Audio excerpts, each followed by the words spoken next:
গোধূলি নিয়ে যাবেন। আপনি তো মূলত বলা যায় থিয়েটারের মানুষ। তো থিয়েটারের পাশাপাশি যাত্রা শিল্পী আছেন। এই যে যাত্রা শিল্পে যাত্রা কাজ করছেন, যাত্রা পালায় কাজ করছেন, এই কাজ করার পেছনে আপনার কোনো ধরনের প্রেরণা আছে কিনা? আসলে আমি থিয়েটার করছি 2000 থেকে। থিয়েটারের জার্নিটা অনেক বছর ধরে। তো আমি থিয়েটার করতে করতে তখন একটা সময় আসলো আমাদের থিয়েটার থেকে আমরা চিন্তা করলাম যে আমাদের সংস্কৃতির যে আদি যে গোড়াটা আর কি, সেটা একটু জানা উচিত। তো সেটা কি, সেটা হচ্ছে যাত্রা। তো সেই জায়গা থেকে আমরা একটা যাত্রা পালা শুরু করলাম। যাত্রা পালাটা হচ্ছে মা মাটি মানুষ। তো ওইখানে আমি একটা মুখ্য অভিনয় পালন করি। তো সেই জায়গা থেকে যখন কাজ করলাম, আমাদের যাত্রার ঢং এবং নাটকের ঢং কিন্তু পুরোটাই আলাদা। তবে হ্যাঁ, পুরোটাই আলাদা। তবে ভিতরকার বিষয় বা অভিনয়ের বিষয়টা তো সেটা সব জায়গায় এক। ভালো অভিনয় যারা করে বা বোদ্ধার জায়গা যেটা, সেটা তো আসলেই এক। মনস্তাত্ত্বিকের জায়গাটা তো এক, কিন্তু অভিনয়ের যে প্রকাশভঙ্গি সেটা হচ্ছে আলাদা।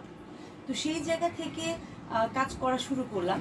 দেখলাম যে নাটক আমরা যেই মানে গতিতে চলি, যাত্রাটা আরেকটু দ্রুত গতিতে এগুতে হয়। ওটাও কিন্তু একটা ঢং, এবং ওই ঢংটা আমার কাছে মনে হয় যে আমাদের বাবা, হ্যাঁ আমাদের দাদা বাবা যারা ছিল পূর্ব উত্তরসূরি যারা, তারা কিন্তু এই উপায়ে কিন্তু আমাদের সবার কাছে কিন্তু সংস্কৃতিটাকে সামনে তুলে ধরেছে। তো সেই জায়গা থেকে যখন দাঁড়াই তখন কিন্তু মনে হয়, আমি কিন্তু বলছি আপনাকে আমার গায়ে লোম কিন্তু দাঁড়িয়ে আছে। আমার যখন আমি যাত্রা করি আমার কাছে মনে হয় যাত্রাটা করার সাথে সাথে মানে আমিও খুব দ্রুততে মানে খুব দ্রুত গতিতে মনে হয় দর্শকের কাছে যেতে পারি। মনের ভেতরটা একটা আলোড়ন সৃষ্টি করে আর কি।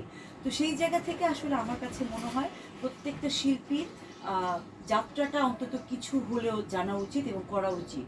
তাহলে বুঝবে যে আসলে যে আমাদের যে শিল্প অঙ্গন, সেই অঙ্গনে যাত্রাটা কতটুকু প্রভাব ফেলেছিল। আপনি বলছিলেন যে যাত্রা শিল্পের চরিত্রে এটা রসের কথা বলছিলেন। হ্যাঁ, যাত্রাটা আসলে তো মানে যে বললাম আমরা তো আসলে রস নিয়ে কাজ করি। তবে যাত্রা অঙ্গনে যে রসটা আমার কাছে মনে হয় সেটা প্রত্যেকটা শিল্পীর মানে জানা উচিত এবং বোঝা উচিত এবং ধারণ করা উচিত। এই রসটা যদি না থাকে না, আমরা অভিনয়ের জায়গাটা, আমরা তো আসলে প্রতিনিয়তই অভিনয় করি, তবে মঞ্চে যখন আমরা করি তখন একটু আলাদাভাবে করি। তো সেই জায়গাটা আমার কাছে মনে হয় রসটা নিয়ে যদি করা যায় আরো ভালোভাবে প্রেজেন্টেবল হয়, সবার সামনে প্রেজেন্ট করা যায়। আপনি কি কি যাত্রা পালান?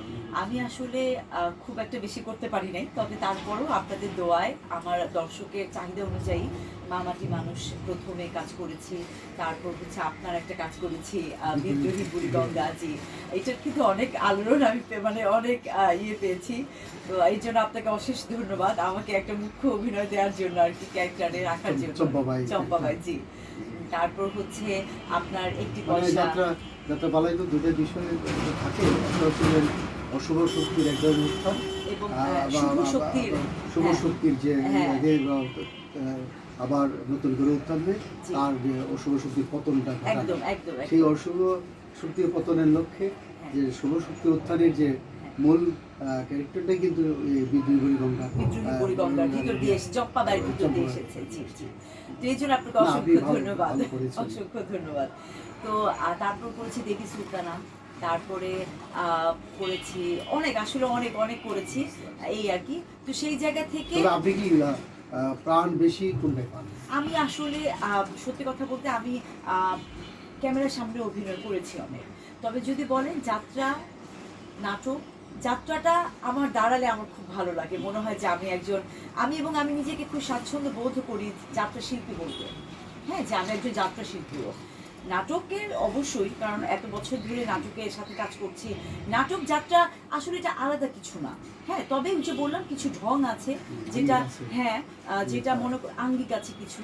যাত্রাটা হচ্ছে খুব দ্রুত গতিতে নিয়ে যায় এগিয়ে, আর নাটকটা হচ্ছে ধীর লয়ে নিয়ে যায়। এই আর কিছু না। চরিত্রের প্রভাব কেমন পড়ে দর্শকদের? অনেক অনেক, ওই যে বললাম। এবং সব থেকে মজার বিষয় হচ্ছে যাত্রাতে আপনার একদম 80 বছরের মানুষকেও আমরা অন স্টেজ মানে সামনে দেখতে পারি, দর্শক হিসেবে দেখতে পারি। আর হচ্ছে নাটকে সেটা কম, কিছুটা কম। নাটকেও আছে, নাটকের নাই তা না, নাটকেও আছে।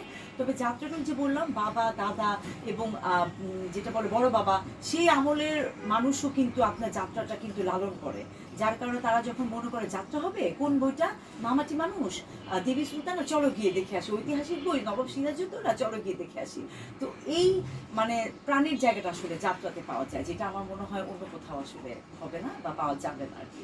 তো সেই জায়গা থেকে প্রত্যেকটা মানুষের, প্রত্যেকটা শিল্পীদের যাত্রাতে একটু হলেও রেখে যাওয়া উচিত আসলে। ধন্যবাদ আপনাকে। আপনাকে অসংখ্য ধন্যবাদ, ভালো থাকবেন।